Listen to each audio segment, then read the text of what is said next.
Melihat betapa menyedihkannya Hailey saat dia menangis, Jordan merasa agak emosional. Jordan telah memperlakukannya seperti seorang putri, melayaninya seperti seorang ratu, dan melindunginya seperti permata berharga selama 3 tahun terakhir. Oleh karena itu, dia tidak pernah begitu sedih sebelumnya. Jika ada yang berani menamparkan Hailey di masa lalu, Jordan tidak akan pernah membiarkan mereka. Namun, Jordan tahu bahwa Victoria telah menamparkan Hailey untuk membelanya. Selain itu, Hailey telah membawa semuanya pada dirinya sendiri. Jordan menekankan tangan kanannya ke bahu Victoria dan berkata, "Lupakan saja." Segera setelah itu, dia berkata kepada Hailey, "Pergi, aku bukan laki-lakimu lagi." Hailey tiba-tiba berhenti menangis. Dia tidak pernah menunjukkan sisi lembutnya kepada Jordan. "Bahkan jika saya tidak lagi menginginkan anjing yang saya pelihara selama 3 tahun, saya tidak akan pernah memberikannya kepada orang lain dengan santai." Jordan Steele, aku memerintahkanmu untuk segera meninggalkan S Corporation dan berhenti menjadi pengawal Victoria Clarke. Victoria Clarke memberimu gaji tahunan sebesar $30.000 per tahun, ya? Saya akan membayar Anda $80.000. Mendengar kata-kata Hailey, Victoria tidak bisa menahan tawa. Hahaha, dengan hanya $80.000, kamu mencoba untuk memburu tuan. Jordan segera terbatuk untuk menyela Victoria, yang biasanya akan memanggilnya, Mer, Steele. Hailey sekarang sangat gelisah. Dia baru saja menghadapi musik di rumah dan ditampar wajahnya oleh Victoria. Jika dia mengetahui identitas asli Jordan, dia mungkin tidak akan mampu menahan serangkaian pukulan berturut-turut ini. Victoria melirik Jordan sebelum melanjutkan, "Haha, kamu mencoba untuk memburu Jordan hanya dengan $80.000. Bukankah kamu sedikit terlalu naif? Bahkan jika kamu menambahkan 0 lagi, itu tidak akan cukup." "Apa?" Dengan ekspresi tidak percaya, Hailey berpikir, mungkinkah gaji tahunan Jordan sebagai pengawal bukan $80.000 tetapi $800.000? Tidak peduli seberapa kaya Victoria Clarke, dia seharusnya tidak mau menghabiskan $800.000 untuk pengawal. Mengetahui bahwa dia tidak sekaya Victoria, Hailey menuntut, "Jordan, kamu harus mengundurkan diri dari S Corporation hari ini. Saya katakan, Drew telah menemukan bukti Anda mencuri arloji, dan begitu kami menyerahkannya ke polisi, mereka akan menghukum Anda ke penjara. Karena kita sudah menikah, aku tidak ingin kamu menghabiskan waktu terbaik masa mudamu di balik jeruji besi. Jika kamu mendengarkanku dan meninggalkan Victoria Clarke untuk pulang bersamaku dan menjadi pengawalku, aku bisa membuat Drew melepaskanmu." "Tidak peduli sama sekali," Jordan membalas, "terima kasih atas tawaran baikmu, tapi aku benar-benar tidak bisa menjadi pengawalmu. Saya tidak bisa memaksa diri untuk melindungi Anda saat melihat Anda mendapatkan kamar dengan pria lain. Jika Drew Camden memiliki bukti yang memberatkan saya, dia dapat dengan bebas mengajukan tuntutan sesuai keinginannya." Setelah mengatakan bagiannya, Jordan masuk ke kursi pengemudi Porsche dan pergi dengan Victoria di sampingnya. "Jordan, kamu tidak diizinkan pergi?" Melihat Jordan pergi, Hailey sangat marah sehingga dia mulai menginjak kakinya. Sungguh pasangan yang berzinah. Victoria Clarke tidak bisa membayar Jordan $800.000 hanya untuk menjadi pengawalnya. Dia mungkin ingin dia menjadi kekasihnya juga. "Wow, Victoria Clarke, kamu sudah berkencan dengan presiden perusahaanmu, tapi kamu masih berhubungan dengan pria lain. Namun, Anda memiliki pipi untuk memanggil saya tak tahu malu. Kamu yang tidak tahu malu." Petik 2. Jordan juga brengsek. Dia jelas tahu bahwa Victoria Clarke punya pacar, tapi dia masih rela setuju untuk menjadi kekasihnya. Karena dia bisa tahan dengan Victoria Clarke memiliki pria lain, mengapa dia tidak bisa berkompromi denganku? Petik 2. Standar ganda seperti itu. Dia adalah kematianku. Bagaimana aku kalah dengan Victoria Clarke? Petik 2. Jalan ke-7. Orang miskin tinggal di sana, begitu juga dengan bos besar. Bos besar Salvatore yang terkenal telah lama tinggal di sana. Pada saat ini, Drew telah mencapai 7th Street dan diperkenalkan ke Salvatore yang legendaris. "Halo, Mer, Salvatore?" sapa Drew saat melihat seorang pria kekar bertato dengan rambut gimbal yang kotor. Salvatore sedang makan tiram dan minum bir. Dia melirik Drew dan berkata, "Tuan Camden, selamat datang." Meskipun bersikap baik di permukaan, Salvatore terus makan dan minum bahkan tanpa melihat ke arah Drew. Drew juga tidak tersinggung. Drew berkata, "Saya di sini untuk membuat kesepakatan dengan Anda, Tuan Salvatore." Saya memiliki jam tangan Richard Mille di sini yang bernilai lebih dari $800.000 yang ingin saya jual kepada Anda dengan harga diskon $700.000. Tapi Anda tidak bisa mengatakan bahwa saya menjualnya kepada Anda. Katakan saja seseorang bernama Jordan Steele menjualnya padamu. Setelah melirik luka di wajah Drew, Salvatore tersenyum dan bertanya, apakah Jordan Steele itu memberimu memar di wajahmu? Drew mengangguk dengan canggung dan berkata, Anda benar, Tuan Salvatore. Dia suami pecundang sepupuku. Demi harga diri keluarga kami tidak ingin membuat keributan besar tentang ini, tetapi kami tidak bisa membiarkan ini berbaring.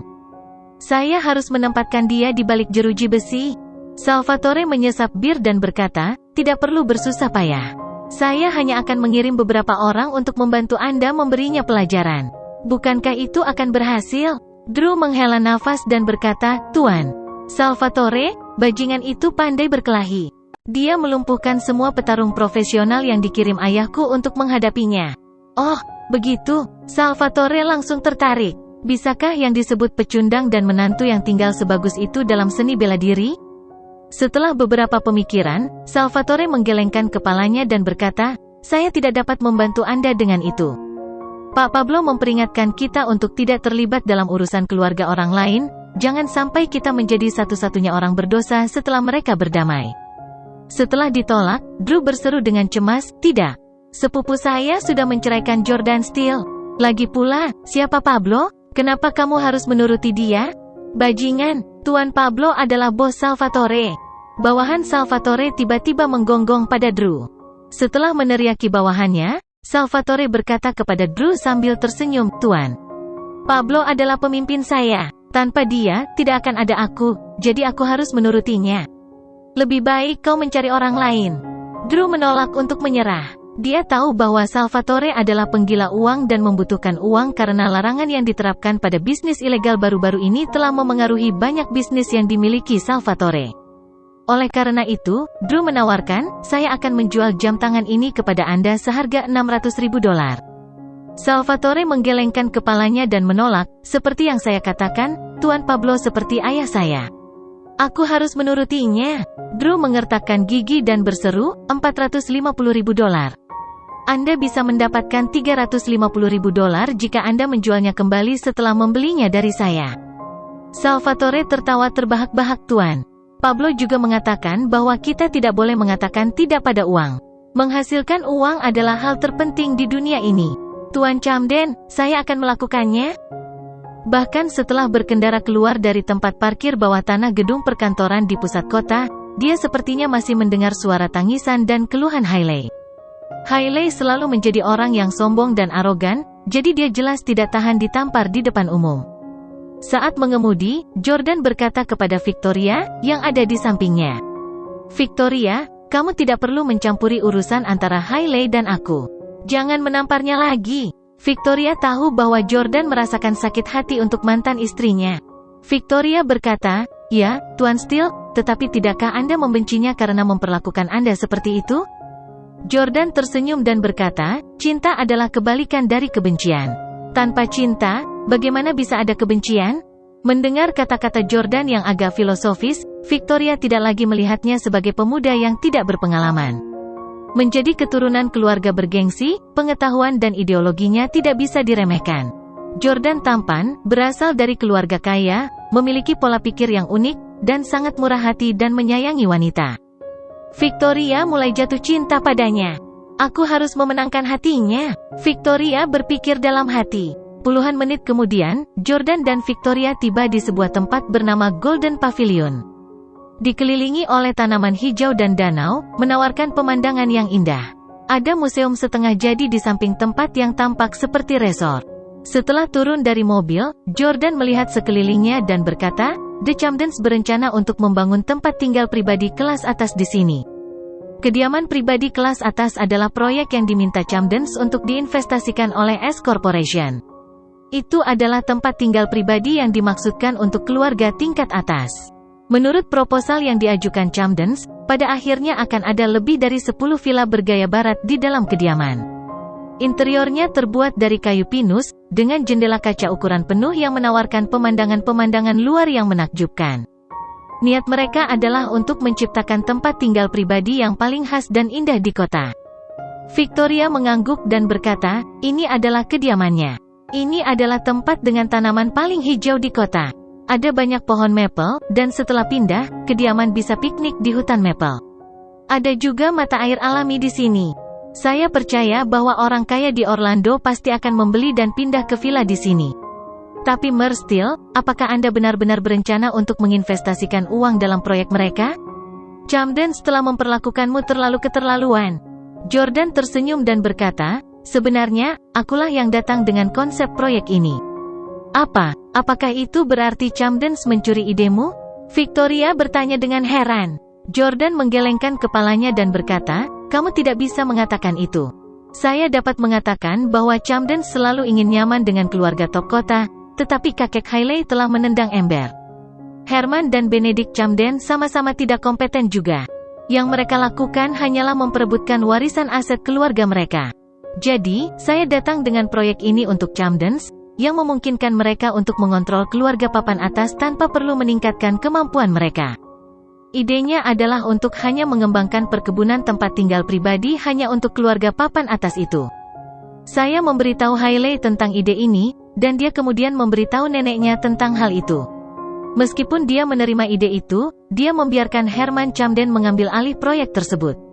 Victoria berkata, The Camdens memang lebih bias terhadap Herman Camden dan putranya. Mereka cenderung menyukai pria daripada wanita dan berpikir bahwa Hailey Camden tidak cukup cocok untuk mewarisi kerajaan keluarga. Aku kasihan padanya untuk itu. Jordan mengangguk dan setuju, ya, Hailey selalu diremehkan oleh keluarganya, dan orang tuanya selalu menekannya. Namun, mereka mengatur agar dia menikah dengan menantu yang tinggal. HMPH, bahkan jika itu masalahnya, itu bukan alasan baginya untuk selingkuh. Victoria berkata dengan benar. Sehelai daun maple yang melayang tertiup angin mendarat di rambut Victoria. Setelah mengeluarkannya untuknya, Jordan berkata, Victoria, minumlah denganku. Minumlah bersamaku. Di kawasan perumahan New City, Hailey memegang segelas anggur dengan ditemani seorang wanita cantik di sisinya. Wanita itu adalah sahabatnya, Rachel Quinn. Rachel mengambil gelas Hailey darinya dan bertanya, Hailey, ada apa denganmu hari ini? Siapa yang menindas Anda? Katakan padaku, dan aku akan memberinya pelajaran. Hailey membentak dengan kesal, itu jalang itu, Victoria Clarke.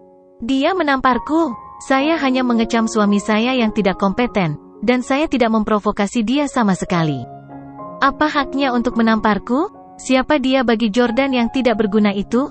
Rachel berkata sambil tersenyum, pernahkah kamu mendengar pepatah tentang mempertimbangkan atasan seseorang sebelum memukul mereka? Karena mantan suamimu adalah anjing Victoria Clarke sekarang, bagaimana dia bisa membiarkanmu menghinanya? Hailey menyambar gelas anggur lagi dan menenggaknya sekaligus. Dia berseru dengan putus asa, Jordan terlalu tidak berperasaan. Saya hanya berselingkuh sekali, tetapi wanita cantik mana yang tidak pernah berselingkuh dari suaminya di zaman sekarang ini? Rachel, kamu bahkan sudah selingkuh 2 kali. Merasa sedikit malu, Rachel menuangkan segelas anggur untuk dirinya sendiri dan membalas, mengapa kamu berbicara tentang aku? Bukannya suamiku menangkapku dengan tangan merah. Hailey berkata, dia hanya menantu yang tinggal di rumah yang memanjakan kita. Bahkan jika dia tahu, mengapa dia tidak tahan saja? Petik 2. Rachel, kau tahu, aku menyuruhnya berlutut di depanku, tapi dia menolak. Namun, dia berlutut untuk meminta maaf kepada Victoria dan bahkan rela menjadi pengawalnya. Mengapa dia melakukan itu? Aku juga bisa memberinya uang. Rachel memutar-mutar gelas anggur di tangannya dan tersenyum. Menurut pemahamanku tentang Jordan, dia sangat mencintaimu, dan dia tidak akan pindah semudah itu. Dia pasti menolakmu dan menjadi pengawal Victoria Clarke untuk membuatmu terkesan. Hailey sedikit sadar, tetapi dia bingung dengan kata-kata Rachel. Rachel menjelaskan, pikirkan tentang itu. Jika dia menggunakan uangmu, dia pasti akan tetap merasa seperti pekerja lepas.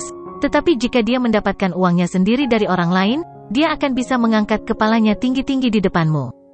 Aku yakin Jordan sedang mencoba membuat nama untuk dirinya sendiri di luar sana sehingga dia akan cukup layak untuk melamarmu. Setelah memikirkannya, Hailey perlahan tersenyum dan berkata, HMPH, aku tahu bajingan ini masih mencintaiku, tapi aku tidak akan menunggunya. Bagaimanapun, sekarang setelah saya bercerai, saya dapat menemukan pria lain yang cocok dengan saya. Tyler berasal dari keluarga kaya, tapi dia terlalu playboy. Dia juga tidak seteliti Jordan.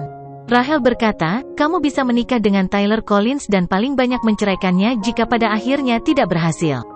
Anda kemudian dapat menikahi Jordan lagi. Orang naif seperti dia pasti akan setuju. Hailey mengangguk dan setuju, ide bagus. Melihat Hailey jauh lebih santai, Rachel mendentingkan gelas dengannya. Dia berkata dengan santai, "Hei, omong-omong, bukankah Jordan selalu menjadi ibu rumah tangga? Mengapa dia tiba-tiba mulai mengantarkan takeout dalam 6 bulan terakhir?" Hailey menyesap anggur dan menyeka bibirnya sebelum menjawab, "Dia sepertinya mengidap beberapa penyakit ketika kami melakukan perjalanan ke Swiss 6 bulan lalu. Dia membutuhkan uang untuk pengobatan, tetapi dia tidak ingin memintanya kepada kami, jadi dia mulai bekerja untuk menghasilkan uang sendiri." Oh, Rachel tidak menyelidiki lebih jauh dan terus minum dengan Hailey. Pukul 8 pagi keesokan harinya. Hailey, yang belum sepenuhnya sadar, menjawab panggilan telepon dengan linglung. Di ujung telepon, orang itu berkata, "Hailey segera datang ke tempat nenek. Saya menemukan bukti Jordan menjual jam tangan itu." Pada saat ini, Jordan baru saja tiba di kantor juga. Kemarin, dia dan Victoria minum-minum di restoran Jepang dekat Golden Pavilion, tapi tidak terjadi apa-apa di antara mereka, dan mereka segera kembali bekerja. "Selamat pagi, Tuan Steele."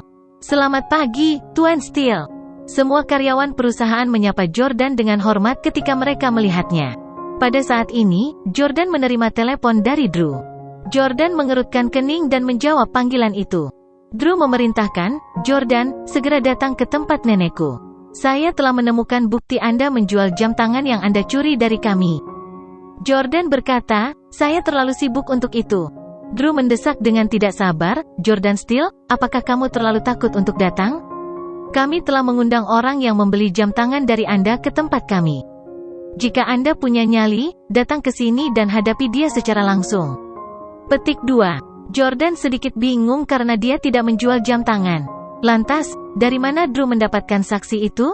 Drew berkata lagi, "Itu tidak akan memakan waktu lama. Hanya beberapa menit akan dilakukan. Nona Clarke akan berada di kantor besok pagi. Dia tidak membutuhkan perlindungan Anda selama slot waktu ini. Jadi cepatlah datang." Jordan awalnya tidak ingin pergi ke tempat keluarga Camdens lagi, tetapi dia tidak ingin mereka salah paham dan mengira dia telah mencuri dari mereka. "Baiklah kalau begitu, aku akan melakukan perjalanan ke sana dan menyelesaikan masalah ini. Jangan sampai kalian terus menggangguku." Jordan menutup telepon dan kemudian berkata kepada Ashley, "Nona Ross, Anda bisa mengemudi kan? Bawa aku ke villa keluarga Camdens."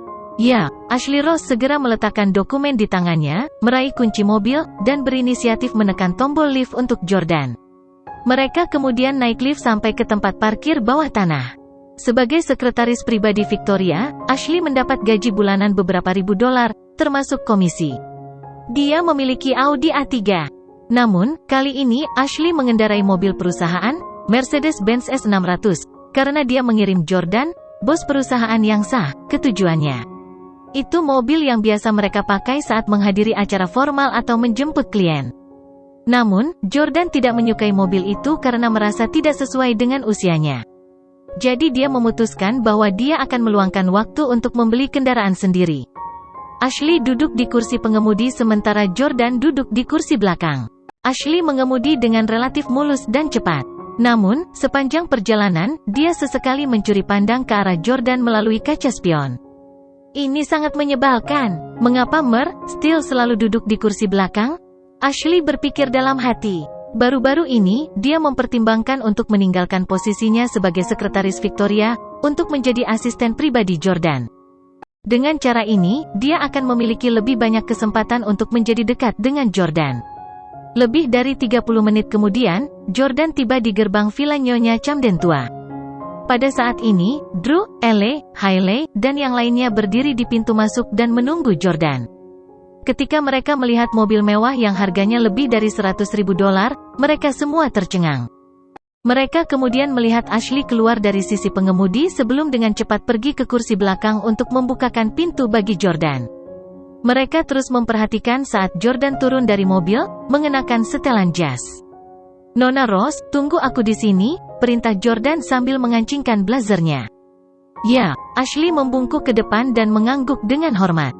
Jordan kemudian berjalan menuju pintu villa. Ketika Drew melihat Jordan, dia tertawa terbahak-bahak dan mengejek, "Hahaha, Jordan, kamu pandai berpura-pura menjadi bos. Senang Anda mendapatkan Nona Rose untuk mengantar Anda ke sini dan membuka pintu untuk Anda. Berapa banyak uang yang Anda bayarkan padanya?"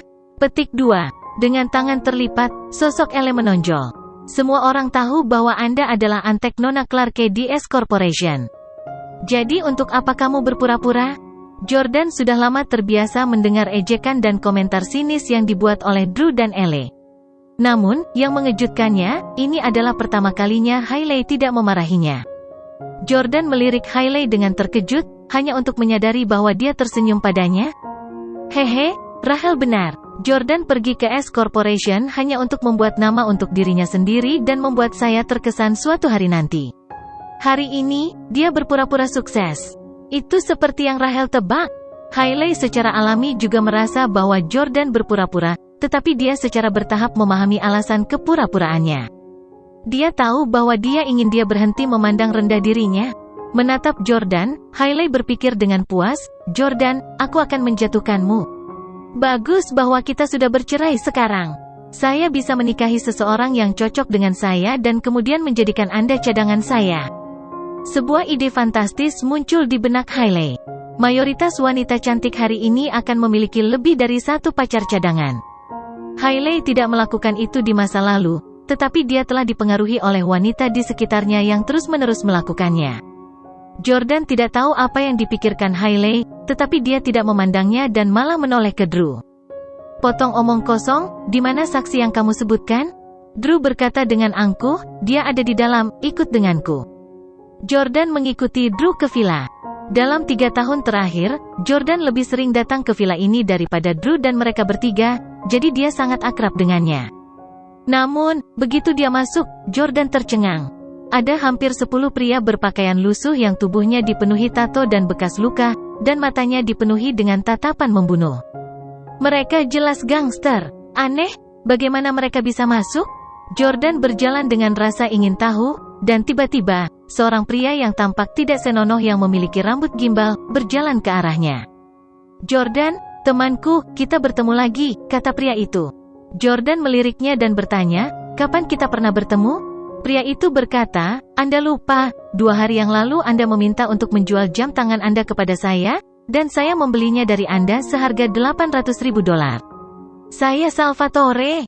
Drew berpunuk dengan dingin dan melontarkan kata-kata, "Salvatore memanggil tembakan di Orlando. Bahkan seorang siswa sekolah menengah mengenalnya. Bagaimana Anda tidak tahu siapa dia? Saya yakin Anda terlalu takut untuk mengakui bahwa Anda menjual jam tangan Anda ke Salvatore. Itu sebabnya kamu pura-pura tidak mengenalnya?" Petik 2. Mendengar pujian berlebihan Drew, Salvatore mengangkat kepalanya dengan puas. Jordan tidak bisa tidak merasa geli. "Salvatore memanggil tembakan di Florida? Hah? Apakah Carmelo Anthony idolamu?" Jordan pernah mendengar pepatah umum seperti itu sebelumnya. "Ya, jadi apa?" Salvatore tidak berharap Jordan menyebutkan siapa idolanya. Jordan tersenyum dan berkata, "Oh, tidak banyak. Saya tiba-tiba teringat bermain basket dengan LeBron dan Carmelo di masa lalu." Sekitar 1 dekade yang lalu, keluarga Jordan sering mengatur agar dia berlatih dengan beberapa pemain profesional untuk membantunya membangun fisik seperti atlet. Namun, Salvatore menolak untuk mempercayainya. "Kamu benar-benar pandai membual, ya? Bukankah kamu orang dusun dari pedesaan? Cukup, berhenti berdebat." Pada saat ini, Nyonya tua Camden tiba-tiba keluar dari kamarnya dengan anjing pudel di tangannya. "Jordan Steele, hari ini saya harus menghukum Anda sesuai dengan aturan keluarga." Nyonya tua Camden berpikir tanpa henti.